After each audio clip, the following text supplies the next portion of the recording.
Hello everyone, thanks to your fantastic support, we have passed 100 subscribers here on YouTube and 1,000 followers on our TikTok page. So, to celebrate, we are going to be giving away this Eddie Kingston AEW Unrivaled figure, so make sure to stay tuned to the end of the video to figure out how to enter. Alright, so as I sat down to record this intro, I wasn't quite sure what to talk about. How do I intro this idea of talking about the general wrestling zeitgeist? And then I saw the report from Dave Meltzer stating that they found $5 million more that Vince McMahon spent on NDA hush money. Now you see, I kinda don't want to yell, mainly because I live in an apartment complex, and I have neighbors and it's quite late at night. So I want you to imagine the yelling in my voice when I say this. I never want to hear about budget cuts ever again.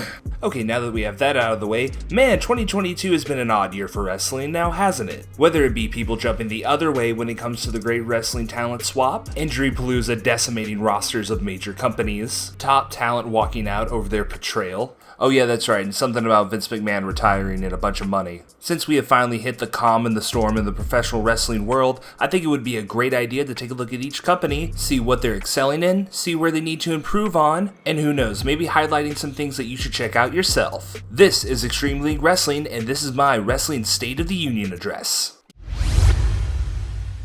Given recent events, Vince McMahonisms are starting to see their way out of the company, i.e. local medical facility, title instead of belt, actually giving the women's tag division something to do. The Triple H and Stephanie McMahon era of WWE is going to be naturally a big improvement to the product, mainly because they can actually follow storylines and aren't in their 70s. But frankly, I'm not in the camp of being this high on the era quite yet, being that it's only a couple of weeks old. We don't honestly know what a WWE led by Triple H is going to look like. While yes, I am a big fan of the Black and Gold NXT, remember, it did take a couple of years for NXT to become the product that we love and remember very fondly. While I am sure Triple H and Stephanie McMahon have the business and wrestling know-how to build a great product and build off of what Vince McMahon was able to do with WWE, at the end of the day, they are going to need time to build this out, and also a reminder to everyone, this does not mean a return of the Attitude Era and the Ruthless Aggression Era. I personally feel like this is a larger conversation that needs to be had about sports culture, about people looking back instead of forward. Like anything in life, the one constant is going to be change. We're not in 1998 anymore, it's 2022. And we should also remember that it's not 2015 anymore, and this isn't NXT. This is WWE as an entire company. So while the bare minimum of improvements for WWE is going to be consistent storylines and actual beginning and ends, and also characters, it is also going to be important for their overall legacy as a company to still build new stars. Because the one thing that I hated about the Vince McMahon era was this trotting out of Stone Cold, of the Hulkster, of all these older stars, because eventually, as time happens, they're not always going to be around as a safety net to improve ratings. So as the old saying goes, 70% of success is showing up, the other 30% is actually putting Tommaso Ciampa in an actual feud.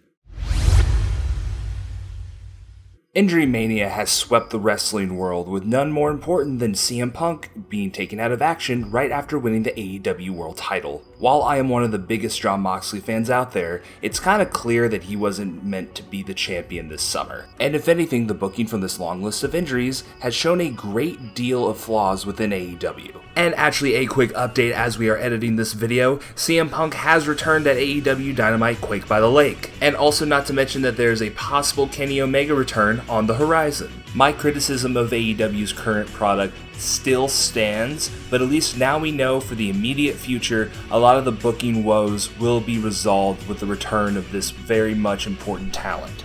Tony has a locker room full of extremely talented individuals that are for some reason struggling to get on TV. But then again, I give that criticism not having to book 4 shows a week for 2 separate companies. While these injuries have been challenging for AEW, they have still been able to put out really good weekly television despite it. I don't believe it's too far-fetched to say though that in AEW's 3rd year, we are definitely seeing the faults in the All Elite Wrestling system of booking. We have to remember that Tony Khan is only one person, and mind you, I'm not comparing the two at all, but we learned from Vince that if one person is running the entire show for years on end, things can get a bit muddled. With the recent addition of Addison Rae as the lead women's coach, hopefully this is a turn for the better. Speaking of which, the women's division is unfortunately still an afterthought when it comes to AEW weekly programming, which my criticism of could take up an entire video in and of itself, but here are my main 3 points. Why isn't the women's champion on TV? This makes absolutely zero sense. She is your women's champion. Put her on TV and stop teaming her with Toni Storm. This is getting ridiculous. Jade honestly needs more to do with the baddies. I understand that with Stokely Hathaway there's going to be a larger story being told, but it really does feel like the baddies are kind of an afterthought when it comes to Jade's weekly promo. And also, there's a perfectly good Sunny Kiss right there. Put her in the damn baddies already! And overall, I am tired of seeing the same 5 to 6 women on TV every week. I like what Anna Jay and Ty Conti are doing with JAS, but did we honestly forget that Ty can wrestle? Did we forget about that? And then finally, let's talk about the big Burberry elephant in the room, MJF. But before we talk about MJF's future with All Elite Wrestling, I want to go back in time a little bit and talk about CM Punk post Money in the Bank. A large criticism of CM Punk coming back when he did with WWE was that they did not wait long enough for fans to miss him, for him to feel like such a bigger deal that he was out of the company working indie shows with the WWE title. And now we're getting the inverse where people are mad that MJF isn't back soon enough. Which I could go on a tangent on how wrestling fans are extremely fickle and they'll flop quicker than LeBron in the NBA Finals, but that's neither here nor there. While yes, I am in the camp that it was more of a work-shoot angle when it came to MJF's pipe bomb on AEW Dynamite, whether it's a work or a shoot, are you really surprised he's not back after saying what he said and doing what he did, whether it is a work for TV or whether it is an actual real-life event? Why would MJF be back a mere 2 months after cutting such a scathing promo on Tony Khan in the middle of the ring in front of Warner Discovery execs? Chances are he's probably not going to be back until All Out or until Punk comes back, because at the end of the day, that is what's going to be best for long-term storytelling. You know, the thing a lot of people say they love AEW for until they become impatient. Overall, 2022 has definitely been more of a chaotic year for AEW than the young company is probably used to. But I do think after this year we will look back at this year as sort of a watershed WWE 1996 era of the company, where finally they're able to get past all their shortcomings and balloon to their next stage in company growth. In my personal opinion, Impact Wrestling is putting out the best product it has since the TNA days. Joshua Alexander has skyrocketed to be one of the biggest babyfaces in the North American wrestling scene. And in addition to stables like Honor No More and wrestlers like Speedball Mike Bailey and the Knockouts division, this company feels loaded with talent.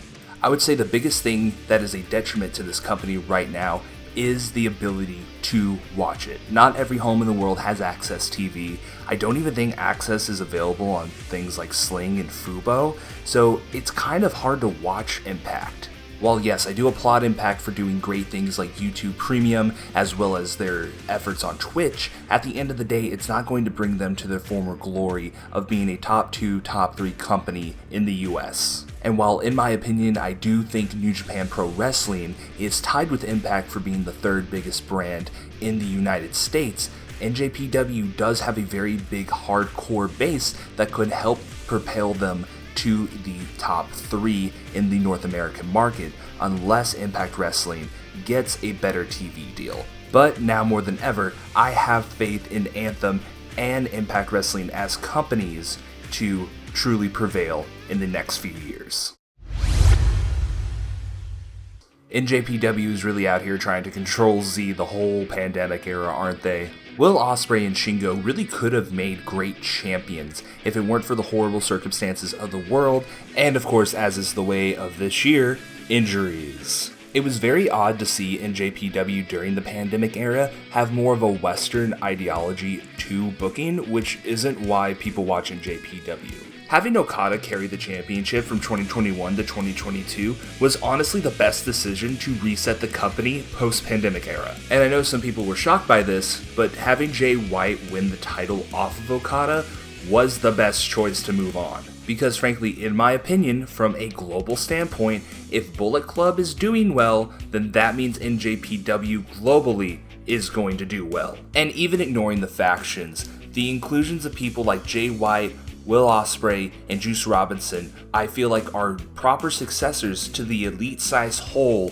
left in the roster. And also not to mention that the booking has gotten better by a country mile. I mean, look at this year's G1 Climax, for example. This really does feel like the first G1 Climax in a while that doesn't have a clear winner. And plus, we are seeing the elevation of people like David Finlay, Evil, Jonah, and Filthy Tom Lawler. The biggest thing NJPW needs right now is consistency to properly bounce back from that pandemic era with the booking that we all love.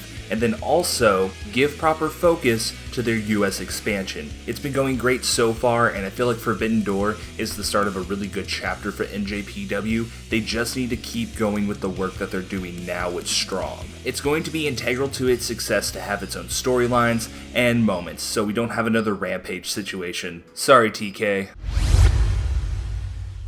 And finally, we have reached the biggest question mark in professional wrestling, Ring of Honor. I'm at least happy to say that the once third biggest wrestling promotion in the world has an owner and at least some type of future.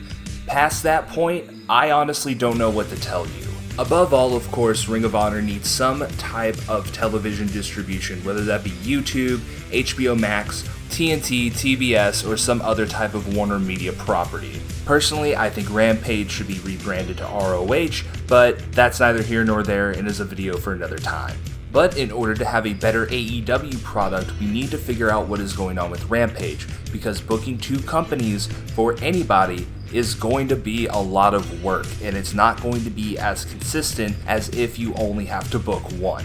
And it also hurts ROH to get any type of Warner Media channel backing, given that tweets have resurfaced from Jay Briscoe, making the rule now that the Briscoes are not allowed to show up on any Warner Media television property, like AEW Dynamite or AEW Rampage. And besides distribution, ROH is going to need its own identity away from AEW. It needs to be its own company with its own voice. And Tony Khan has alluded to that in past interviews, how it won't be a developmental brand, it will be a brand in and of itself. And that is going to be the biggest thing for its next chapter in life. They have a great champion in Claudio Castagnoli to carry the brand, and people like FTR putting on blockbuster matches for every single pay-per-view. But the thing is, where do you go from there? How do you carry that on into weekly television? And that is also going to be a giant question mark for Ring of Honor moving forward. And also, Ring of Honor needs to worry about how it's going to build around its young talent in order to have a longer future.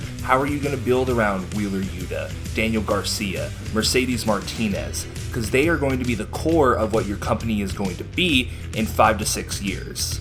But I do think that we are going to get answers to these questions for ROH sooner rather than later, once AEW gets back on its regular track, once CM Punk comes back, and Tony Khan gets some help in the creative department. And that is it, ladies and gentlemen. That is our first yearly check-in with the professional wrestling world. 2022 has definitely been a very interesting year for wrestling. A lot's changed, and there's a lot to look forward to. So let me know in the comments, did you agree with some of my takes on how these companies need to do better? What would you do differently? Let me know in the comments. Make sure to like and subscribe to the channel. Thank you guys so much for watching Extreme League Wrestling, and we'll catch you next time. And here's how you could win this AEW Eddie Kingston figure. All you have to do is hit the Google form link in the description of this video, fill it out, and then when we release our Eddie Kingston video essay next week, we will be drawing the winner at the end of the video and announcing it there. So make sure to hit that link, put in your name, put in your email so I can properly contact you, and yeah, good luck everyone.